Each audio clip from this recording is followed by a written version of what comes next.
everyone. Welcome to the LitRPG Audiobook podcast. I'm Ray, your audiobook reviewer, and I'll be reviewing some recent and classic LitRPG audiobooks for you today. Today, I'm going to begin with Level Up or Die, Underworld, Book 1, by the author Apollos Thorne, narrated by Graham Halstead, and audiobook length is a solid 7 hours and 7 minutes. Food and gaming went well together, so dreaming about food while logged in on my favorite VR gaming chair was a great way to prepare myself for my next meal. It also helped pass the time while I was grinding or doing repetitive, boring stuff to level up my game character. The sacrifice was often fierce, but with enough bacon, anything was possible. Unleashed hellfire on another Minotaur sentry. Seasoned fries dipped in ranch dressing. Lightning strike from heaven empowering my hammer to forge some epic magic weapons. Bacon pizza with extra bacon. Spamming items for sale in the town square. Ranch dressing and applesauce. Wait. Well, I'll try it. Okay, I'd had enough. I needed food. Logging out, it took a moment before my VR headset gave me the red light that I was safe to take it off. As I pulled the full VR helmet off of my head, I saw the ugliest flying lizard in the history of the world hovering a foot from my face. My first reaction was to scream like a macho-less, girly man, and scream I did. No, wait, it was not a lizard because its snout was human in shape and its skin was green-gray in color. Now that's the sound I expect a fat, lazy human to make. Congratulations, you have passed the test. Test? Why hadn't I hit this flying, obnoxious, turtle-headed thing in the face yet? Instead of reacting as I should, all that came out of me as I faced a creature that shouldn't exist is, I'm not an I'm an imp. My job is to kidnap you, so come along. Now, Level Up or Die by Apollos is a really fun book, but not one without its problems. The main character is a gamer who is snatched from our reality and taken to what is essentially a hellish underrealm where every fantasy monster you've ever heard of is real. The Underworld is not a human-friendly environment, or at least we're told that. And the only job the abductees have is to, you guessed it, level up or die. Death is kind of permanent there, or so we're told. And it's a great premise with some really intriguing characters, but even the Hope Diamond has flaws. Now, my biggest complaint, honestly, comes from the title, Level Up or Die. There's a boatload of leveling and not a whole lot of dying, at least not by anyone except monsters. Now, I suppose that in the case where your protagonist can die and it's a permanent death, we all know he's not going to die, and that can make it a little hard to write. But if you go through the whole book, the number of deaths that we get, even from background characters, is kind of, well, I won't say how many, but it's really not a high number. In fact, there is literally no sense of danger to the MC at any point. Lorion pretty much solos the labyrinth by himself the majority of the time. He plays everything rather smartly and keeps his head cool and level and clear in situations most of us would have been crapping our pants over, and so he never really comes close to any danger. There's only really one time where he's shot by an archer, and it's such a minor wound, he even comments himself that it could have been much worse. The lack of danger is what takes the kick out of this book. This could have been a really outstanding novel if he had been, I don't know how to put it, if he had been more brutal to the other non-player characters or the other background characters. If he just slaughtered a few of them to show how bad it was and made it really graphic, you might have had a better idea of how much danger Alorion was in, but that's not the case. Now, Alorion is an interesting player, and he seems to adjust to whatever situation he's dropped into. He uses his head, and at the right time, he listens to his heart. His unique abilities allow him to level himself and others far quicker than what should have been possible. And you know, for me, power leveling is a no-no. But here, the book, it works, okay? It's a little bit of a sticky wicket with me, but it works. He also manages to constantly think of innovative ways to use his powers. And that was probably why the sticky wicket issue didn't really have a problem, because he's a force to be reckoned with because of his brain and not his brawn. And at no point was I ever bored with the story or any of the characters. In fact, I loved seeing the creative methods that Alorion came up with to defeat his enemies or apply his abilities. I know I just carped about the whole no sense of danger stuff, but it really didn't detract from my enjoyment of this book in the slightest. The Mistress is a luscious villainess that you will love to see appear, and you will absolutely 100% want to punch an imp right in the face before the book is over. The mobs are just standard fare, and it's their fodder, but Thorne's writing still makes them interesting creatures to kill.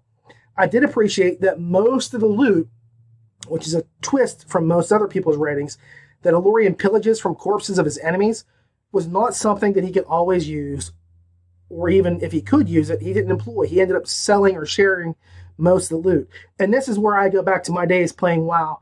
I can't tell you how many times I played and played and played and never got a piece of equipment or weapon or gear that my character could use out of fight after fight after fight. And it was just ridiculous. And it used to annoy me. And then when I read books where the character picks up something and miraculously this not only applies to their character, but it's not just applicable to them, it boosts them up to great heights. That takes me out real quick. Here, that's not the case. Even when he does find something that's good for him, he ends up probably selling it or giving it away to improve himself in other ways. Graham Halstead narrates the story, and he does it very well. His voice isn't as smooth as Luke Daniels or Jeff Hayes, but it still works in this genre. He reads a ton of novels, and he knows what he's doing. He plays a multitude of roles and has fun with it so that you get to enjoy listening even more, okay? He's done a few other series, and I've looked at those, and we'll probably pick those up now and give those a look in the future.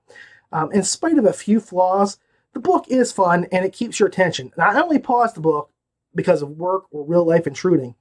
Otherwise, I'd have done it in a straight shot all the way through. Sometimes I can do that with a book of this length. This time, I think I had about 3 breaks in between, and I couldn't wait to get back into it. So the book is really good. It's very enjoyable. I just like to point out flaws. And in spite of those few flaws, the book is fun and it keeps your attention. So I can't wait for the next novel to come out, and I look forward to more great things from Thorne. I really expect him to take this series and elevate it, but he really needs to kill a few more people. Okay, final score, just because of what I said, is 7 out of 10. I have to have some danger with my characters. I have to have that, and I didn't get it. So just for that and the other issues that I spoke about, it's a 7 out of 10. It's a solid series. If there were some more problems with it, I think it'd probably been an 8 or an 8.5. Okay, next up is Super Sales on Superheroes by William D. Arand, narrated by Nick Podell. Super Sales on Superheroes Book 2 is a length of 12 hours and 4 minutes. Felix was roughly pushed into the chair, practically falling out of it with the force of the shove. "Sit!" growled out the heavy-set officer. Looking up at the man with an unamused face, Felix laid his hands flat on the table. Sitting there quietly, he inspected the room they'd put him in. White bare walls, table with 4 chairs, a single entry, and a very obvious one-way mirror. Before the pudgy, uniformed police officer could do or say anything more, a woman in slacks and a blazer strolled in. She held a binder under her arm and seemed to be in her mid-30s. Quirking a brow, Felix turned his attention to the woman. "Mr. Campbell," said the woman. "I'm Detective Torres." "Morning, Detective Torres," Felix said evenly. "I'd like to ask you a few questions and then have you look at a few things," she said as she took the seat across from him. "And you're gonna be real helpful," muttered the cop, looming over Felix. So all I want to say, first of all, is Legion first, suckers. That's the motto Felix's people live and die by and get resurrected by. And that is the way you need to think of this book series. Get it before all others. This is a fantastically fun romp into a melding of game lit and superheroes that is over far, far too fast. And it is filled with funny lines, a harem of beauties, and a bad grass mofo villain, and a gubernatorial run. The book does not take you where you expect to go, and that's what's really fun about it. You think it's going to go this way, and then it ducks and weaves and goes another direction completely. When I first started out, I really thought the whole thing would be about Felix running for governor and consolidating his forces in New City. But it's not. There's so much more to it. And that's the thing with Arand. He shows you a roadmap and then promptly takes an indelible marker and makes his own roads into areas and territories you just do not expect or see coming. He's pretty slick, and he continually pulls the rug out from underneath of you. Then you find there's no floor beneath the rug. Additionally, the space below the rug isn't empty. It's actually a magma pit filled with fireproof alligators and piranha. He then hands you an umbrella and slows your descent, and he actually hands you some aloe vera to soothe your burns. You just have to live with the bites. Seriously, this could have been a major letdown on so very many levels. The first original book in the series was brilliant in concept, creation, and execution. The characters, and I do mean all of them, suck you in. You love them all, each for a different reason. And the first book made it so that this book had to really go big or go freaking home or blow up, okay? There wasn't going to be a middle ground. It was either make it or break it. This book most certainly comes up to the level of being his Empire Strikes Back book. I really hope he can avoid a Return of the Jedi in book 3, because Felix just continues to impress. His solutions are pretty ingenious, and I love his fixers. Each of the other characters evolve in their own way. Kit, Andrea, Felicia, Lily, all the rest, they have their own subplots and developments that fit with a cast as large as this. And that's really, really hard to do. Okay? I mean, you just have to face facts. You've got a huge, huge cast of characters, and to advance each of them, even if it's just in a small way, that's a juggling act that I think circus clowns have a hard time doing. Another area that could have tanked this Audible version is that for whatever reason, Jeff Hayes did not return as the narrator. Now, I have repeatedly stated, and will continue to do so, that Jeff Hayes is far and away my favorite narrator. He can't be touched, and this is his genre. So I was absolutely crushed when I found out that he was not returning for the rest of the series. And I worried that it might be a serious blow to the super sales, and it wouldn't be able to recover. Now, if you expect me to say that Nick came in and did a better job, forget it. Hayes is the man, okay? However, I will concede that if anyone had to do this, then Nick Podell was the cat that comes closest to taking care of the business. He really does his best to emulate the voices that Jeff put forth, and I think he does come pretty darn close with Andrea, but his pancakes will never be Jeff's pancakes. Okay, let's just face that. The rest of the voices are all great jobs, although I did have some difficulty knowing if it was Kit or Lily talking, but I believe that is only because I have listened to Jeff's version of Super Sales so many times that their voices are just ingrained in my head. And even now, I mean, it's been a while since this book came out, and if I listen to it, I can't tell who's talking sometimes instantly, whereas in the first book, man, I just knew without question who was talking. And that's not a slight on Nick. That's just a slight on I have been acclimated to Jeff because I heard that book probably 10 times, and I just got used to it. Now, I hope that you, the person listening to this review, understands that I feel this is one of the best series on the market, no matter what genre you look at, okay? I believe there's no way you could not enjoy this book unless you completely lack imagination or soul. Yes, it does deal with some dark stuff like slavery, but not in the way you're thinking, and brains are as likely to blow by as a tumbleweed in a Western or a newspaper in one of those apocalyptic worlds. But this is an adventure. This is a Lamborghini strapped onto a roller coaster rail for the ride of a lifetime. Don't miss out. Join Legion now. And remember, Legion first, suckers. This is a final score of 7.5 out of 10. And that's basically just because we switched narrators. Otherwise, I'd have it a lot higher. Maybe next time around, with me being used to the book, with the narration by Podell, I could say it's a little bit better. It depends on how he does with the writing. Of course, I have no doubt that Arand is going to step up to the plate. So, sorry, but it was kind of a reverse gear for me with the loss of Jeff Hayes. As good as Nick Podell stepped in and did a job of, it just did not do what I was thinking I needed. The story itself, however, is fantastic, and it really, really is not something you want to miss. 7.5 is not that bad, guys. Hobgoblin Riot. Throw back a bottle of beer. Hobgoblin Riot. You never know when the polecat's near. That's right, folks. The next book I'm going to review is Hobgoblin Riot, Dominion of Blades, Book 2 by Matt Dinneman and narrated by Andrea Parsnow and Hayes McGee, with a book length of 18 hours and 24 minutes. Jonah, Popper said. you've done your best. Every day your soldiers ride out further and arrow more citizens for the upcoming fight. It's not gonna be enough. We all know it. We tried, but it's just not gonna work. And now this?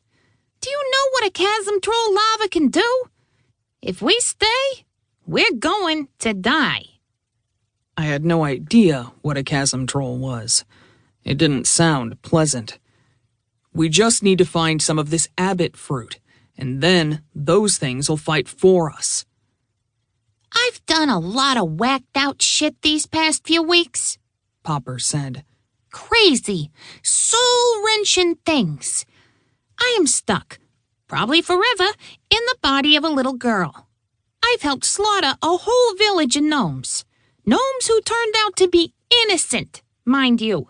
And then I abandoned their children. I was melted by a chinchilla who shot acid out of its ass. I talked a kid into blowing up a brothel filled with innocent NPCs using illegal explosives. I have done all these things because that's what we've had to do to survive. Now, the first thing I want to do is give many thanks to the Cherry Poppin' Daddies for letting me butcher that song in complete and utter parody. Hobgoblin Riot itself was pretty darn good, although there was a bit of wheel spinning in some ways, and there were some seemingly dropped plot lines that do end up paying off in the end, so it's mostly forgiven. Also, sometimes it could be a little bit confusing as to the timing of certain things if you didn't pay attention to the perspective changes. And I do have to apologize. I was trying to find a double-headed battle axe to represent me here with my pauper dress, but this was as close as I could get, so that's it. This book is almost double the length of book 1, but it feels sort of like 2 books smooshed into one. And I don't have a problem with extended times like this, so long as it's a good book. And I have to say, Popper's outburst alone, holy ski balls! It could keep me occupied for a fortnight if I got bored. I really can't tell if Dinneman can write great one-liners or if Andrea's reading them is so superb that they feel like it, but I laughed at every exasperated utterance Popper made. Most likely, it's a combination of the two. The whole book is like that. Dinneman and Parsnow have this great symbiotic relationship going on. He creates a vivid, detailed scene or event, and she adds color and emotion that you simply miss when you're reading all by yourself. The book is a type of like comedic horror, I guess what I would call it, and it's a few levels above Abbott and Costello being directed by Toby Hooper or Clive Barker. The narration by Andrea Parsnow is about as flawless as you can get. She really nails the voices. But if I have to be honest here, I could listen to her read the phone book, so long as she did it in Popper's voice, and threw out a zinger about every 10 numbers or so. Do we even have phone books anymore? Prop guy? Prop guy's not here, I'm sorry.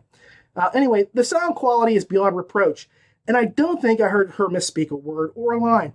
Now, I do have to cast a dubious eye at this Hayes McGee fella, whom she claims is her husband and not actually Jeff Hayes in vocal disguise. The jury is still out on that one, Andrea. Hayes, whoever he really is, does a great job as well, and he backs Andrea's narration up like he's been doing this his whole life. So well done, sir.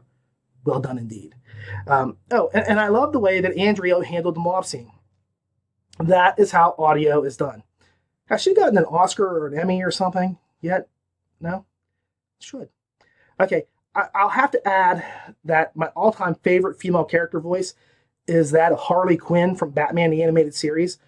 My number 2, and I don't know if I can count it as this because Popper is really a guy, but I'm going to say it's Andrea doing it, so it counts as a female voice. It's Andrea's version of Popper. Okay, so aside from me referencing Abbott and Costello a little bit back there, whom I know 90% of the kids who read these books today alive have never heard of, I'll try to keep things simple. So here I go. Book 1 was great, as we got to see the characters feel out who they were and learn what they could accomplish. It was slick, introducing characters that you never see in a traditional gaming party, including a hippocorn and a polecat, whom I love. And here we get to see them progress and evolve in this book.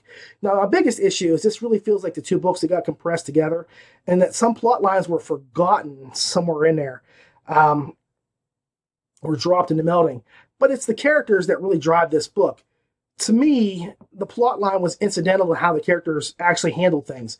And that's great, because you can either have a book with a great plot and mediocre characters, or you can have great characters and a mediocre plot. Here, the plot's good and the characters are fantastic. So being a character-driven plot has no problem at all. And that's why I'm okay with some of the drop plot lines themselves.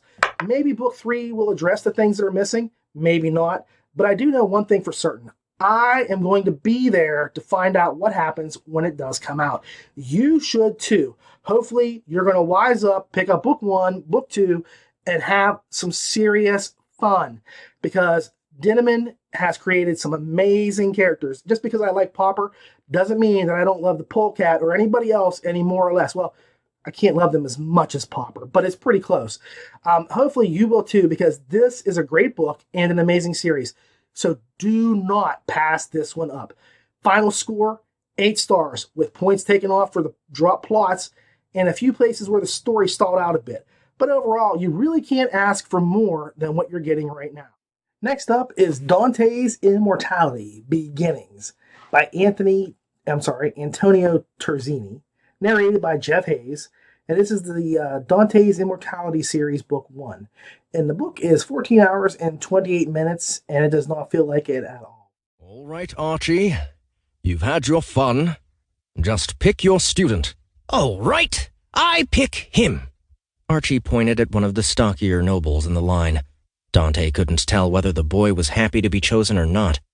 Much like the instructor, the noble was already smiling, and his expression didn't change at all as he gave a quick nod.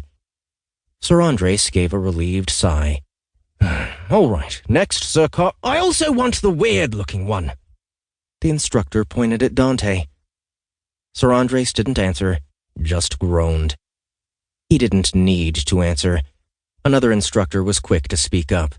You can't choose 2. It's my pick. Wait until your next turn. Archie turned to the man who spoke with a good-natured smile. There's no need to wait until my next pick. Why don't we just duel for him? He gripped the pommel of his sword. The instructor who had spoken up looked furious, but a hint of hesitation crossed his face. I don't want him, but it's the principle of the matter. You should act befitting of your title as a Knight of House Calman. But I'm not just a knight. To me, this book was a non-stop, exciting adventure. It pushed forward right at the beginning of the book and didn't let up the entire time. And it was great because there are a lot of things that happen in the book. There's no mercy. This is a cruel, cruel world. And I loved that there is no mercy for the hero. The hero has no mercy for others. This is a dog-eat-dog place, and you really got to learn fast to stick up for yourself. This is actually a book that I think this would have worked better without the LitRPG elements. That isn't to say that the LitRPG doesn't work here. Okay, it's crunchy and it's cool as hell. But I think it would have been more powerful as a straight-up fantasy novel. I'll just tell you that right now. It is one heck of a magic system. And I don't know if you guys are old enough to remember, but there was a point years ago, back in the late 80s, early 90s, that your magic system was more important than your story. You know, you would go to a publisher and say, hey, I want to do this book. They'd say, great, what's your magic system like? What's it about? What does the magic do? They could have cared less about your characters, your plot, your storyline. Magic was important. Here, the magic system is incredible. I loved it. The world is built with precision and purpose, and it's one of the best fantasy settings I've ever read. The characters that fill it all seem to be some major SOBs, so just be aware. And this is mostly a place where you can trust no one. Everyone here has an ulterior motive, and everyone is out to remove you from their way or see what they can get from you. There's nobody who has a kind heart at all.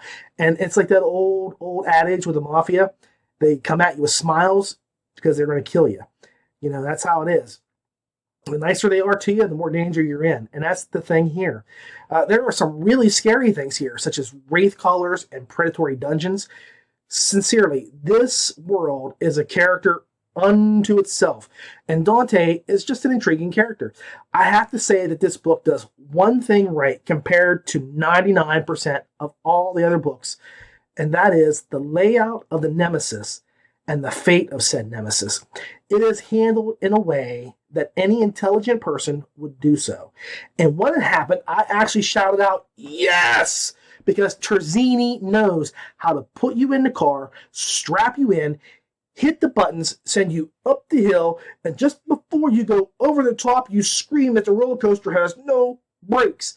The ride requires very little setup, very little. And once the story starts going, it does not stop. There are parts that are heart-wrenching, and others where you cheer or shout for joy. I loved every single minute with Dante, and I want more right now. I really can't say enough about this book, how highly I enjoyed it. Jeff Hayes is on point. I mean, he is a sniper from 5 miles away, zeroing in on a cigarette out of a guard's mouth, blowing that smoke away. He can hit this like nobody's business. I mean, you could just feel Dante's suffering in his voice, and the growl from his anger put off heat. You can see, you ever see the movie Dune? The old movie Dune, where they have those things called weirding modules that allow a person's voice to set fires and rend flesh and shatter stone. You know, they go, Shadich, and boom, it blows up. Well, I think that Jeff is about to lose the need for a weirding module.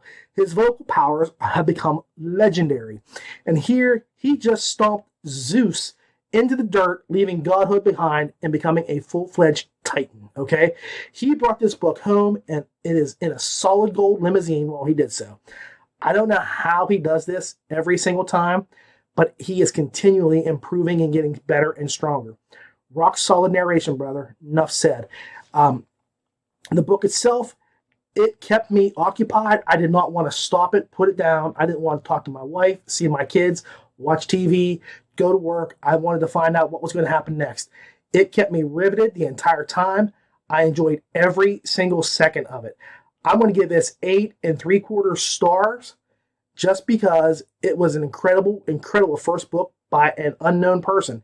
Never heard of Terzini, and I expect we will see some major things coming in the future from him. So 8 3/4 stars. Take it and run with it. This book is a blast to listen to. You will love it. Thanks so much for watching, everyone. I really appreciate you taking your time to watch or listen to the show. If you want to support us, we would ask that you could go and like the LitRPG podcast Facebook page or the YouTube page, or just share and like the video.